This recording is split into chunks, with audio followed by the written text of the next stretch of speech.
Hey guys, I haven't done a video in a little while. There's not a whole lot of lawnmower stuff going on around here. It's cold. It's the end of November and it's raining and not nice outside. So I've been in the shop working on this car project, the 81Z.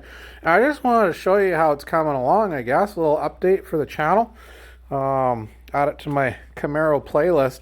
So this was the 81Z that I dropped in the 96 LT1 drivetrain, and I've just been working away.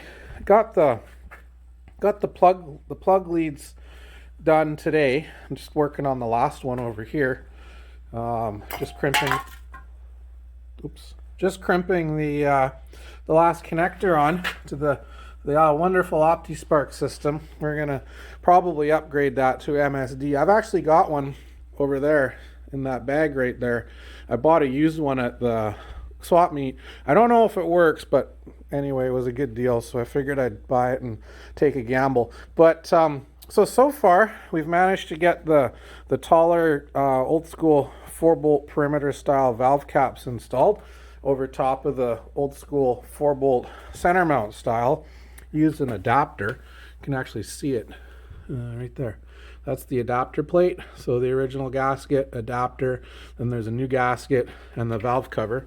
Got the Taylor brand plug management system installed. Really happy how that works, how that turned out, guys. As you can see, there's lots of control over where the plug leads droop to, and we're not too close to any of the header tubes, so hopefully we don't have to mess with that. I know all my life I've always battled with plug lead wires arcing and burning, and this time I thought I was going to do a heavy duty straight job and make this work for me. So anyway, worked on that. Got my Lokar 36-inch throttle cable.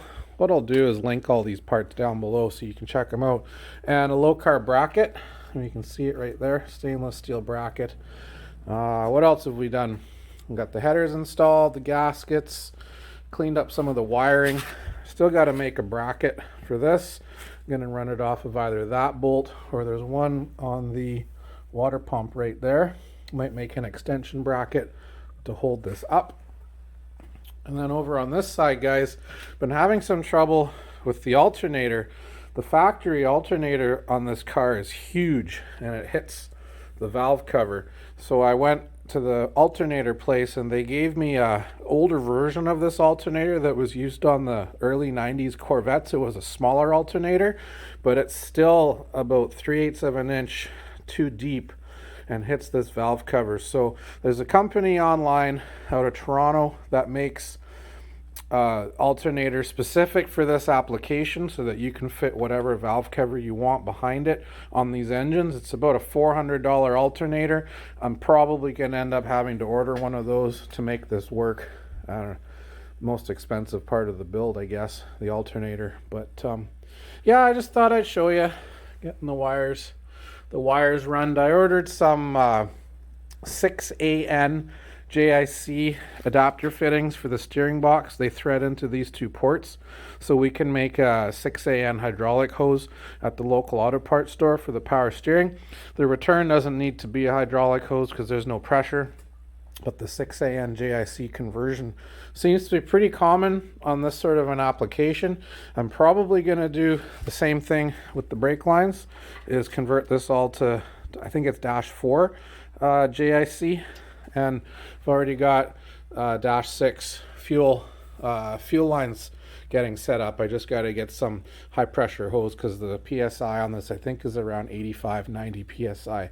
The tank instructions said 78 to 150. That's quite the span of PSI, so I'm not sure what I'm going to see, but I started working on hooking that up. So anyway, if any of you have an alternator fix for this, please contact me or put a note in the comments, because that's kind of a hang up right now on this job. And I'm going to carry on with these wires, and then I got to start building a couple brackets, one for the MAF sensor, and I also got to actually build one for the power steering reservoir. It's going to mount right here underneath the alternator beside the power steering pump. And I guess next we're going to start working on tidying up all the wiring, get the stuff loomed and the old pieces of dried up crumply loom off.